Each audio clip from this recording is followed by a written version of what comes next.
Good morning to all. AP టుడేకి స్వాగతం. కొత్త ప్రభుత్వం వచ్చేసింది.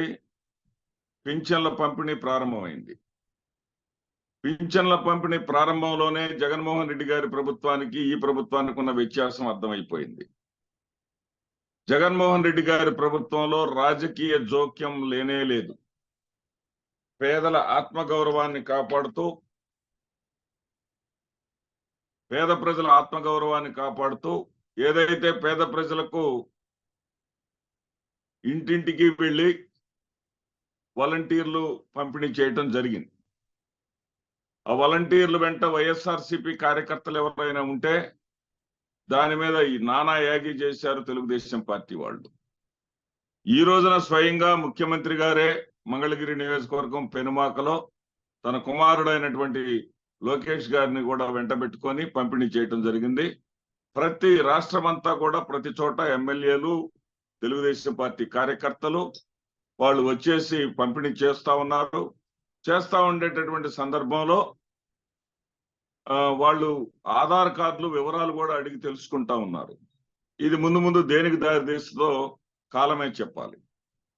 పంపిణీ చేస్తూ చంద్రబాబు నాయుడు గారు ఒక వ్యాఖ్య చేశారు. ఏమిటంటే, ఇంటింటికి పెన్షన్ పంపిణీ చేయగలమని చెప్పి రుజువు చేశాము అన్నారు. ఎందువల్ల మీరు రుజువు ఇంటింటికి పంపిణీ చేయటం అనేది మీ హయాంలో లేదు కదా. గతంలో చంద్రబాబు నాయుడు గారు, జగన్మోహన్ రెడ్డి గారు గత 5 ఏళ్లు చేసి చూయించిన తర్వాతే కదా మీరు చేసింది. అదే సందర్భంలో సచివాలయ ఉద్యోగస్తుల ద్వారా, అంటే వాలంటీర్లతో పని లేకుండా సచివాలయ ఉద్యోగస్తుల ద్వారా పెన్షన్లు మనం ఇవ్వగలము అని రుజువు చేశామని చెప్పేసి చెప్పడం మీ ఉద్దేశం అయి ఉంటుంది. మేము కాదను. కానీ ఈ రాష్ట్రంలో ఒక్క ఉద్యోగం కూడా ఇవ్వని జగన్మోహన్ రెడ్డి అంటూ చంద్రబాబు నాయుడు గారు అండ్ కో, మీ పచ్చ మీడియా మొత్తం కూడా, మీరు ప్రతి నాయకుడు, తెలుగుదేశం పార్టీ ఏ సమావేశం పెట్టినా, ప్రెస్ మీట్ పెట్టినా, ఏ సందర్భంలో అయినా సరే జగన్మోహన్ రెడ్డి ఒక్క ఉద్యోగం ఇవ్వలేదు అంటూ చెప్పుకుంటూ వచ్చారు కదా. ఇప్పుడు మీరు ఇంటింటికి పెన్షన్లు పంపిణీ చేస్తా ఉంది. జగన్మోహన్ రెడ్డి గారు ఇచ్చినటువంటి 1,30,000 మందికి పైగా ఉన్నటువంటి సచివాలయ ఉద్యోగస్తుల ద్వారా కాదా చంద్రబాబు నాయుడు గారు?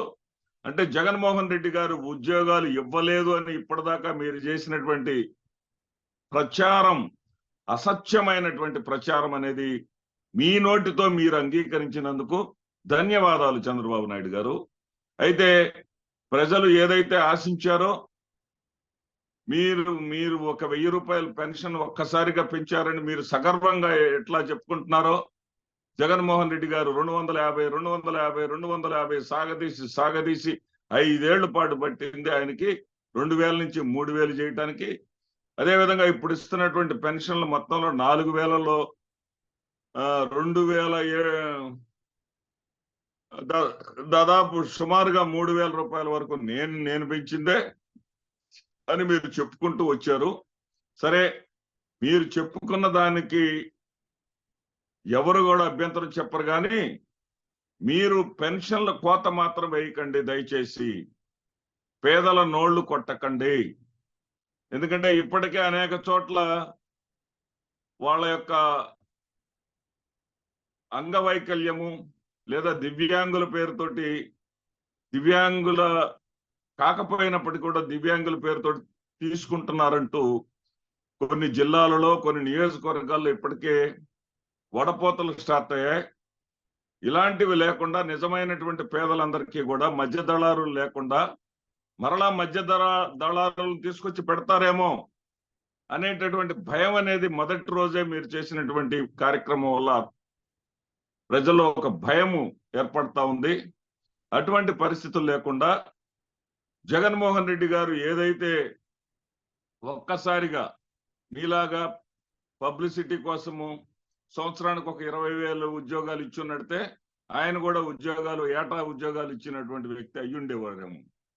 ఒక్కసారిగా 1,34,000 ఉద్యోగాలు ఇచ్చి ఆ 1,34,000 మందితోనే మీరు అనుకున్న ప్రకారం ఈ రోజున ఇంటింటికి పింఛను పంపిణీ చేయగలుగుతున్నారు అనేటటువంటి సత్యాన్ని గుర్తించినందుకు ధన్యవాదాలు చంద్రబాబు నాయుడు గారు.